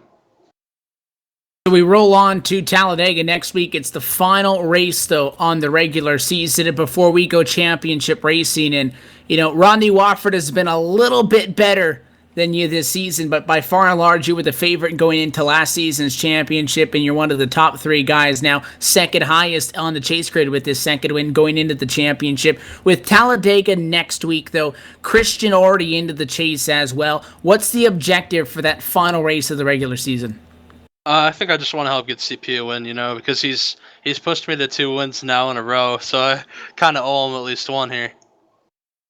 And with the P6 tonight, he should still be okay as far as the margin on points, but a win would make things a lot more comfortable. Seth, again, congrats to you on a very strong run tonight. Sponsors and shout-outs, who do you want to thank for it? I just got to thank P-Money Designs for designing our cars, and Dan Dunham for spotting. And you guys for broadcasting the race, and Rod for putting it on. Well, I will say, I think overall, through the B-Main and it was probably one of the more exciting nights of racing we've seen in a while. Seth, thanks for sticking around. Again, congratulations to you. Tied for 4th on the old times wins list, as I mentioned, with 5 is not that bad of a title, and I'm sure you'd like to build upon that, so enjoy your 6 days. We'll see you next Friday night for our doubleheader to close this regular season off, and then we'll really get to work. Yeah, man, thanks. So that's your winner, Seth the Merchant. He walks away with the checkered flag tonight at the Talladega Super Speedway. His teammate in second, Alex Hallinar, in third. The championship picture doesn't really change all that much out of tonight, Andy. We talked about Chris Bassini being up 9 points on the cut as far as being one of the top 5 drivers without a win to get to the chase on points. He comes home P6. He's pretty good. Then the next name we look for is Corey Henry, who was plus 4 points into tonight's race. Corey Henry not making the main event, so that might drop him out of the top 5 points dependent. He might be able to hang on. It all depends. And then Matt Quick was the other name in on points who comes home 11th. So with Henry not making the field, Josh Hanner might, with a P13, take that 3rd spot in on points without a win. We'll have an official word by next week once the chase grid is updated, but things just get ever so much tighter, and the story is the same, though. You have to win to get in. I know it's the motto that we said from Daytona to start the season, but it will not ring ever more true than next week because it's an endurance event. First off, an endurance event with no quick fixes. That'll be a fun one to give it a swing at. It'll be at Talladega, and the Draft Heart 300, one of the bigger races we see in this series' history, and it continues through this season. Yeah, and we talk about going into next week being an endurance race like it is, 150 laps. That's a long race when you're talking these restrictor plate races. Seeing these two, Christian Peterson and Seth, working so well together over the last few weeks, and we talked about owing Christian a win, a push here, and get himself in there to win this thing. And then you talk about how Corey Henry didn't make the show, which is very unusual for him. He's made basically every single one this season except for tonight. That's obviously, if it doesn't put him out, it's going to just bring it that much closer. So, we're going to have a battle for the win next week, but, and possibly somebody jumping in there and stealing a win like Alex Hallinar or, someone like that getting into the chase. And then you're going to have that battle for the last points position to get in. So a lot of things are going to happen. The question is, are these guys going to next week ride it like they did here in the first half of the race and just kind of, get what they can, don't force the issue, or are they going to just be all out right from the get-go? Because if that's the case, it's going to be a long night for some guys next week if they have some issues early. 113 laps will decide the end of this season, and we'll go toward. It's still a long way, I'll tell you that much. Yeah. All the way through, and then with that, still 5 races to go. They get an off week for Thanksgiving, and then they come back and do battle for 5 more weeks. And you got a couple of rounds there, and it's exciting, the format of it, because the first 2 weeks of the chase going to be a Daytona round. So we go Daytona for an A main and a B main race, Andy, and then a feature race. We cut the field down to 6. We go to Talladega for an A main and a B main, and then an endurance race, and then the finale is at Daytona for 100 laps. So there's a mix of every single kind of race in the chase. It's definitely going to pick up the best driver to walk away with the championship, and who knows, we're still looking for our first multi-time champion. That is something to take note of also. Until then, though, that does it here for our Friday night doubleheader here on LSRTV and iRacing Live. A lot of exciting things coming up tomorrow night. The United Sim Racing Truck Series is in action.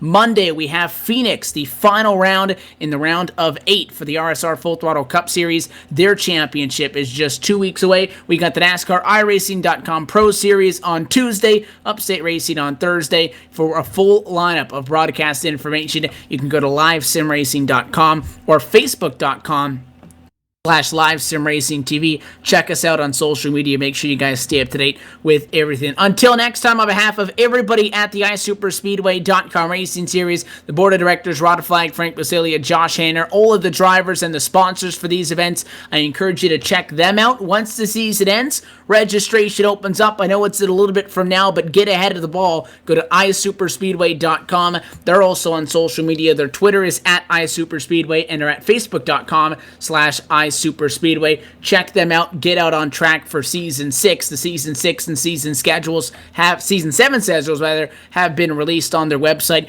Go and check it out and get a part of a free to enter and race to win league. Nothing better on Friday nights. Until next time, on behalf of the entire LSRTV team and organization, on behalf of myself, Evan Pasocco, Andy Kessler, and our executive producer, Laura Lawson, another big thanks to everybody for tuning in on LSRTV and through iRacing Live. Congrats to Seth the Merchant, though. A big win at Talladega. Spoiler tonight, takes a ticket away from the 88 of Jorgensen. Your winner from Talladega. He walks away with the checkered flag in the inaugural Atlantic Marine Classic. Until next time, we bid you good night from Talladega. We will see you right here next Friday. It's the regular season finale, and it's only on LSRTV.